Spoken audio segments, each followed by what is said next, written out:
Christmas பண்டிகை விடுமுறையை ஒட்டி இன்று ஒரு நாள் மற்றும் 15க்கும் மேற்பட்டோர் பார்வையிட்டுள்ளனர். இது குறித்த கூடுதல் தகவலை எமது செய்தியாளர் துஷால் வழங்க கேட்கலாம்.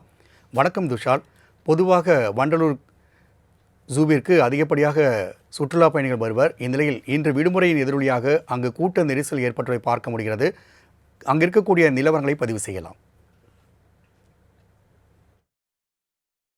கிறிஸ்துமஸ் மற்றும் அரையாண்டு விடுமுறையை கொண்டாடும் விதமாக வண்டலூர் அறிஞர் அண்ணா உயிரியல் பூங்காவிற்கு காலை முதலே சுற்றுலா பயணிகளின் வரத்து அதிகரித்து காணப்படுகிறது. அந்த காட்சிகளையும் நம்மால் பார்க்க முடிகிறது.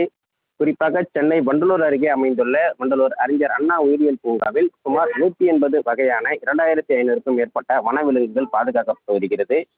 குறிப்பாக விடுமுறை நாட்களில் வண்டலூர் பூங்காவிற்கு பார்வையாளர்கள் அதிக அளவில் வருகை புரிவார்கள். இந்த நிலையில தற்போது கிறிஸ்துமஸ் பண்டிகை, அதாவது வார ஒரு அதே போல அரையாண்டு விடுமுறை உள்ளிட்ட விடுமுறை நாட்களை கழிப்பதற்கு காலை முதலே வழக்கத்திற்கு மாறாக வண்டலூர் அறிஞர் அண்ணா உயிரியல் பூங்காவிற்கு சுற்றுலா பயணிகளின் வரத்து அதிகரித்து காணப்படுகிறது. இதனால் வண்டலூர் முழுவதுமே சுற்றுலா பயணிகளின் தலையாக காட்சியளிக்கிறது. அதையும் நம்மால் பார்க்க முடிகிறது.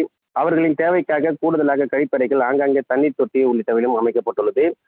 குறிப்பாக சிங்கம், புலி, யானை, ஒட்டகச்சிவிங்கி, அதேபோல் பறவைகள், காண்டாமிருகம், வண்ண வண்ண மீன்கள், குரங்குகள் உள்ளிட்டவர்களினை பார்வையாளர்கள் பார்த்து ரசித்து வருகின்றனர். அதே போல தங்களது செல்போன்களில் செல்ஃபி எடுத்து ஆரவாரம் செய்து மகிழ்ந்து வருகின்றனர். அதிலும் குறிப்பா யானைக்கு இந்த மாலை வேளையிலே பிரத்யேகமாக உணவு அளிக்கப்பட்டுள்ளது. அந்த காட்சிகளையும் குழந்தைகள், அதே போல அங்கு வரும் சுற்றுலா பயணிகள் யானையை பார்த்து கை தட்டி கொண்டும் உற்சாகப்பட்டு மகிழ்ந்து வரும் காட்சிகளை நம்மால் பார்க்க முடிகிறது. இந்த நிலையில காலை முதலே தற்போது வரை சுமார் 15,000த்திற்கும் மேற்பட்ட சுற்றுலா பயணிகள் வண்டலூர் பூங்காவிற்கு வருகை புரிந்துள்ளதாக பூங்கா நிர்வாகம் சார்பில் தற்போது தகவல் தெரிவித்துள்ளனர். ராம்குமார். துஷால், தகவலுக்கு நன்றி.